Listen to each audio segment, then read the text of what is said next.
Assalamualaikum.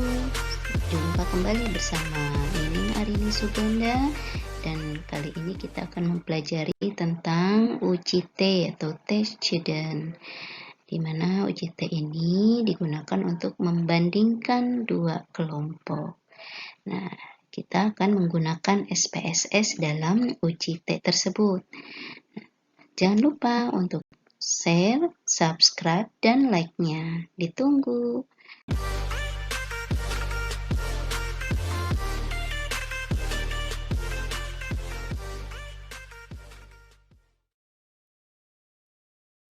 Terdapat 3 jenis uji pada UJT. Yang pertama ada independent t-test, kemudian yang kedua paired sample t-test, dan yang ketiga one sample t-test. Pada pertemuan kali ini hanya membahas tentang paired sample t-test. Untuk uji yang pertama independent t-test dan yang ketiga one sample t-test ini dibahas pada channel yang berbeda. Cekidot.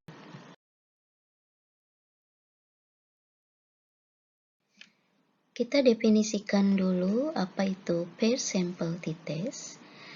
Ini merupakan uji komparatif atau uji beda terhadap mean antara dua kelompok yang berpasangan dengan data yang bersifat interval ataupun rasio.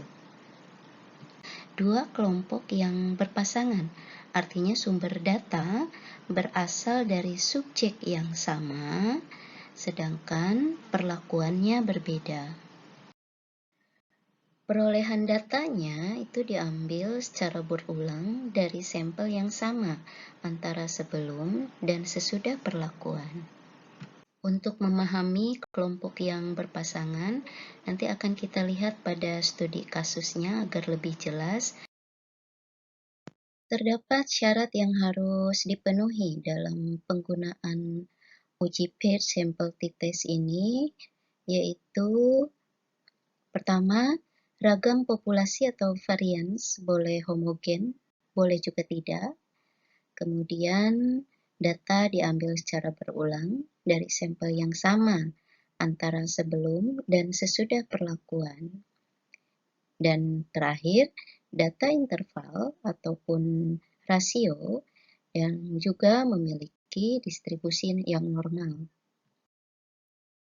Apa yang menjadi dasar pengambilan keputusan kita untuk memperoleh suatu kesimpulan? Nah, dalam uji statistik, kita kenal ada dua pembanding ya. Yang pertama, jika pengambilan keputusan kita berdasarkan perbandingan antara nilai T hitung dengan nilai T tabel. Ini merupakan dasar pengambilan secara klasik ya. Dan yang kedua, kita ambil keputusan berdasarkan nilai probabilitas. Untuk dasar yang pertama, yaitu membandingkan antara T hitung dengan T tabel, terdapat dua kemungkinan ya. Pertama, jika statistik hitung atau T outputnya lebih besar dari nilai statistik tabel atau nilai T berdasarkan tabel, maka kesimpulannya adalah H0 ditolak. Artinya jika H0 ditolak, berarti ada perbedaan antara dua kelompok yang kita uji. Selanjutnya yang kedua, jika statistik hitung atau T outputnya lebih kecil dari statistik tabel atau T yang kita dapatkan berdasarkan tabel, berarti kesimpulannya adalah H0 diterima. Artinya jika H0 diterima, bahwa kedua kelompok tersebut yang kita bandingkan memiliki nilai rata-rata yang sama. Jika dasar pengambilan keputusannya berdasarkan nilai probabilitas, maka kita akan membandingkan nilai T hitung yang kita peroleh dengan nilai alfanya atau nilai probabilitasnya. Nah, contohnya untuk uji dua sisi ya, atau two tail atau uji dua arah, kita tentukan dengan dua kemungkinan, yaitu jika nilai probabilitasnya dibagi 2 itu lebih besar dari 0,025, maka H0 akan diterima. Jika H0 diterima, artinya tidak ada perbedaan antara dua kelompok yang kita uji. Selanjutnya, jika nilai probabilitas yang sudah dibagi 2 tadi kurang dari 0,025, maka kesimpulannya H0 ditolak. Artinya jika H0 ditolak, maka ada perbedaan antara dua kelompok yang kita uji. Baik, untuk memahami penggunaan dari uji T dengan metode paired sample t-test, kita studi kasus terhadap contoh sebuah penelitian berikut. Sebuah penelitian bertujuan mengetahui ada tidaknya pengaruh suatu metode penelitian terhadap nilai hasil belajar. Dilakukan tes sebelum pemberian metode atau pretest dan setelah pemberian metode atau posttest terhadap 13 murid dengan data yang terlampir pada tabel. Berdasarkan contoh tersebut, kita lihat respondennya adalah 13 murid dan ke-13 murid tersebut diberi perlakuan yang berbeda, yaitu perlakuan pertama pretest dan perlakuan kedua posttest. Sedangkan respondennya tetap tidak berubah, yaitu 13 murid tersebut. Maka itulah yang disebut kelompok yang berpasangan. Dari hasil penelitian diperoleh data, yaitu terdapat dua kelompok data berupa nilai hasil belajar. Kelompok pertama adalah pretest dan kelompok kedua adalah posttest dari ke-13 murid dengan rincian nilai yang terdapat pada tabel. Kita ambil contoh siswa yang pertama dengan nomor 1. Sebelum diberikan metode, dilakukan pretest. Siswa nomor 1 tersebut memperoleh nilai 50.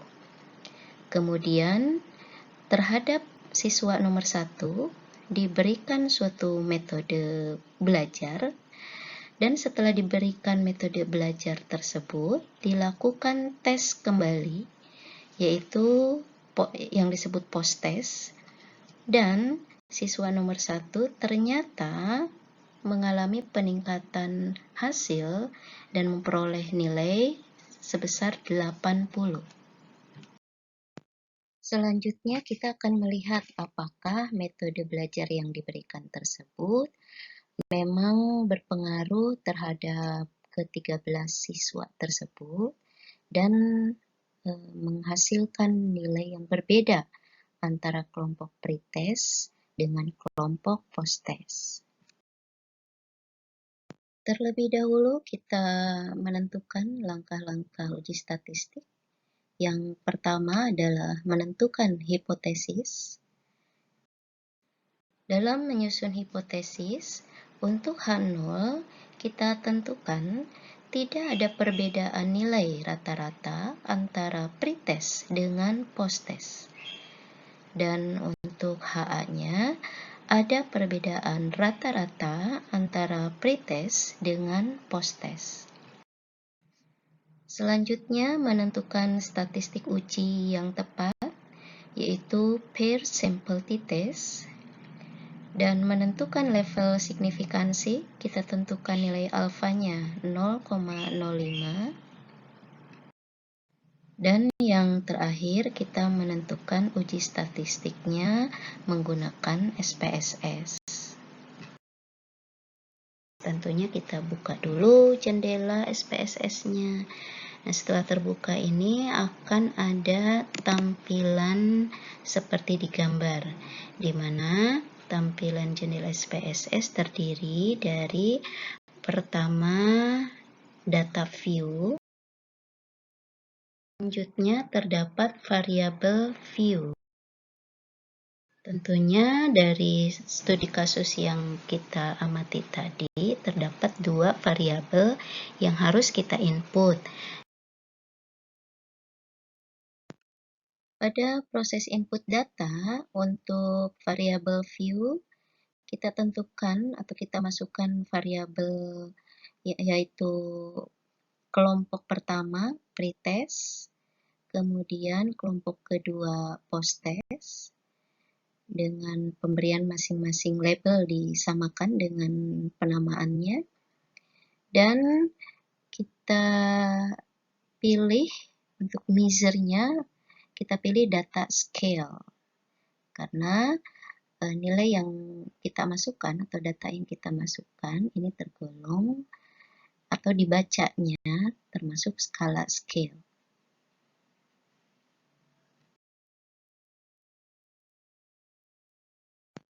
Boleh abaikan untuk pengisian kolom-kolom yang lain, misalnya untuk type, width, decimal, values, missing, dan kolom, itu sudah biarkan saja pada default. Jangan lupa untuk save data ya, agar pekerjaan kita tidak hilang. Selanjutnya kita klik data view-nya, ini untuk menginput data atau nilai-nilai hasil penelitian akan kita input. Pada data view, kita sudah punya dua kelompok atau dua kolom. Kolom pertama berisi kelompok pertama yaitu pretest, kolom kedua berisi kelompok dua yaitu posttest. Kita input datanya sesuai dengan nilai perolehannya, sehingga tampilannya akan seperti ini. Masuk ke langkah analisis ya. Jadi pada jendela SPSS, kita perhatikan pada deretan menu di atas tersebut ada menu Analyze. Nah, ini diklik ya menu Analyze-nya. Kemudian akan muncul deretan menu submenu ke bawah. Nah, kita pilih Compare Means, karena kita akan membandingkan nilai means-nya. Lalu akan muncul pilihan submenu lagi, terdiri dari means, one sample t-test, dan kita pilih paired sample t-test. Maka akan muncul tampilan box seperti ini. Untuk selanjutnya, kelompok pretest, silakan diklik dan masukkan ke variabel 1 dengan menggunakan tanda panah biru di tengah. Kemudian untuk kelompok 2, posttest, masukkan ke variabel 2, juga menggunakan tanda panah biru di tengah.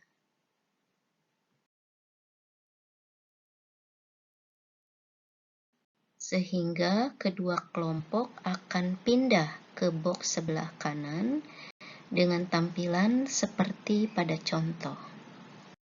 Selanjutnya, klik Option.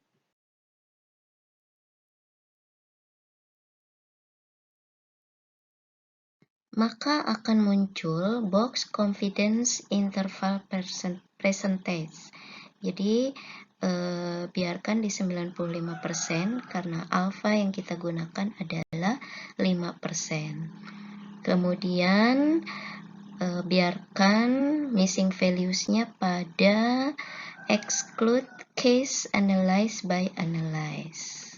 Kita centang ya, dan klik continue. Untuk selanjutnya akan muncul output pada jendela SPSS. Jadi pada jendela SPSS itu ada dua jendela ya. Yang pertama untuk menginput data dan variabel, dan yang kedua adalah output yang merupakan keluaran dari hasil analisis yang kita lakukan tadi.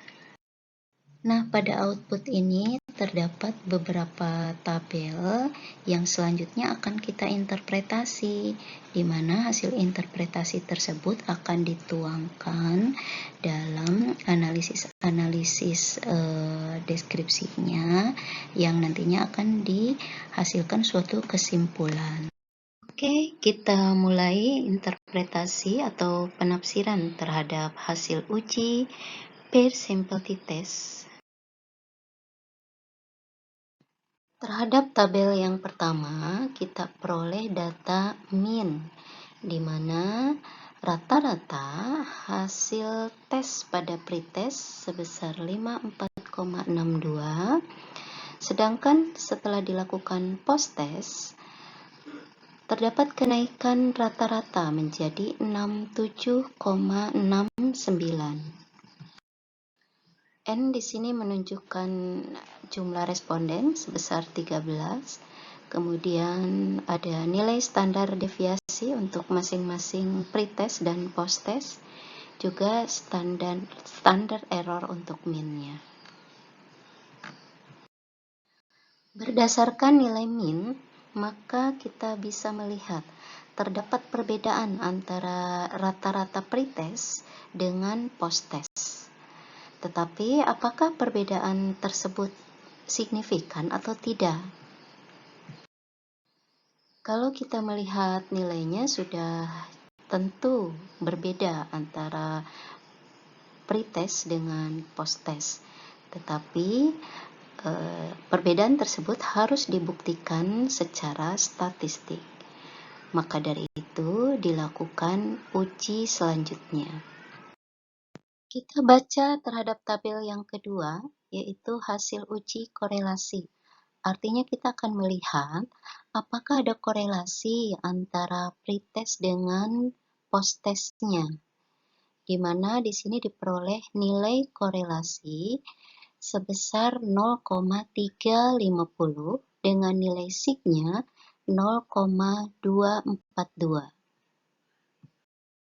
Berdasarkan nilai sigma, yaitu 0,242, kalau kita bandingkan dengan nilai alfa yang sudah ditentukan di awal, yaitu 0,05, ternyata nilai sig ini lebih besar dengan nilai alfanya.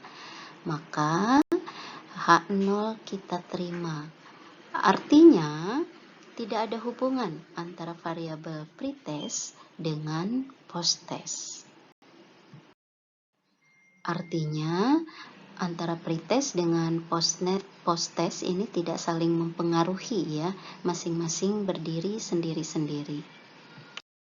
Kemudian kita membaca tabel output hasil uji T-nya, yaitu uji pair simplicity test. Diperoleh bahwa nilai T sebesar negatif 3,93 dengan DF 12. Dan nilai sigma untuk uji detail sebesar 0,02. Kemudian terhadap nilai T dan nilai sig kita akan uji berdasarkan hipotesis di awal, apakah diterima untuk H0 ataukah diterima untuk HA-nya.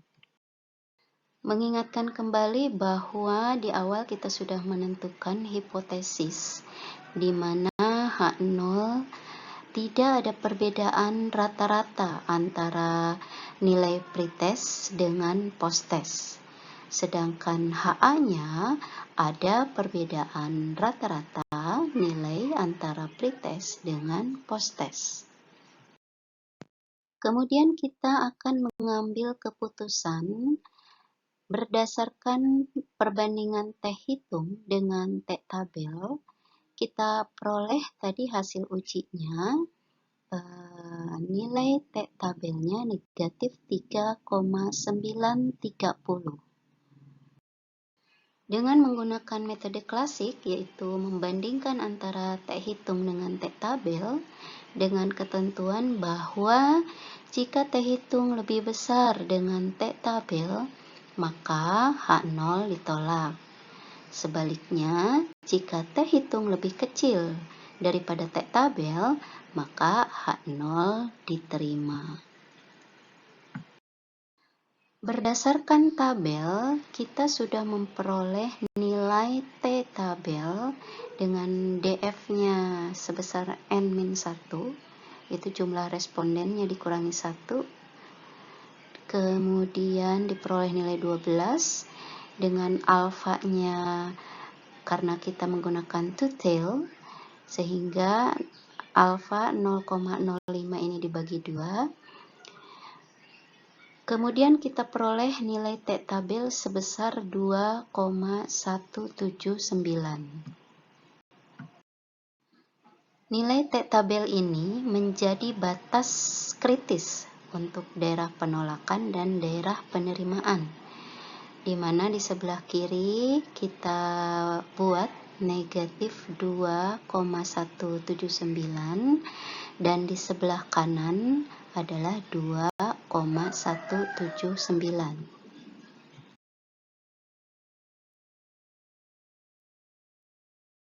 Untuk daerah penolakan itu berada di sebelah kiri batas kritis yang negatif dan di sebelah kanan batas kritis yang positif. Artinya ada di sebelah kiri dari batas negatif 2,179 atau di sebelah kanan positif 2,179. Kita lihat perolehan T hitung berdasarkan hasil uji paired sample t-test adalah negatif 3,930. Ini artinya terdapat di daerah penolakan karena terletak di sebelah kiri batas kritis negatif 2,179. Kita sudah bisa membuat kesimpulan bahwa H0 ditolak. Artinya ada perbedaan nilai rata-rata antara pre-test dengan post-test.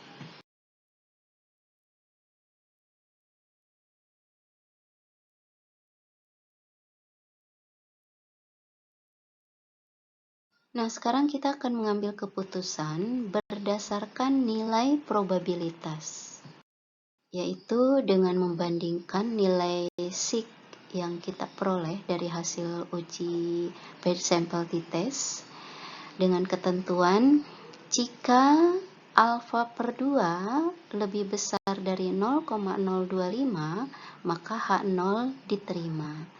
Sebaliknya, jika alfa per 2 kurang dari 0,025 maka H0 ditolak. Kenapa per 2? Karena kita menggunakan uji two-tail. Nah, sekarang nilai alfa per 2 yang kita peroleh atau nilai sig-nya adalah 0,002 jika dibagi 2 menjadi 0,001. Nah, nilai ini jauh lebih kecil dibandingkan dengan 0,025. Artinya H0 ditolak. Nah, berdasarkan nilai probabilitas tersebut, kita sudah bisa ambil kesimpulan bahwa H0 ditolak. Artinya ada perbedaan nilai rata-rata antara pre-test dengan post-test. Demikian langkah-langkah uji statistik menggunakan uji paired sample t-test dengan kasus pada dua kelompok yang berpasangan. Mudah-mudahan bermanfaat.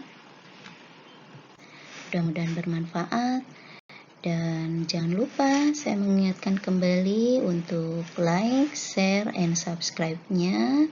Terima kasih sudah menonton dari awal sampai akhir. Dan wassalamualaikum warahmatullahi wabarakatuh.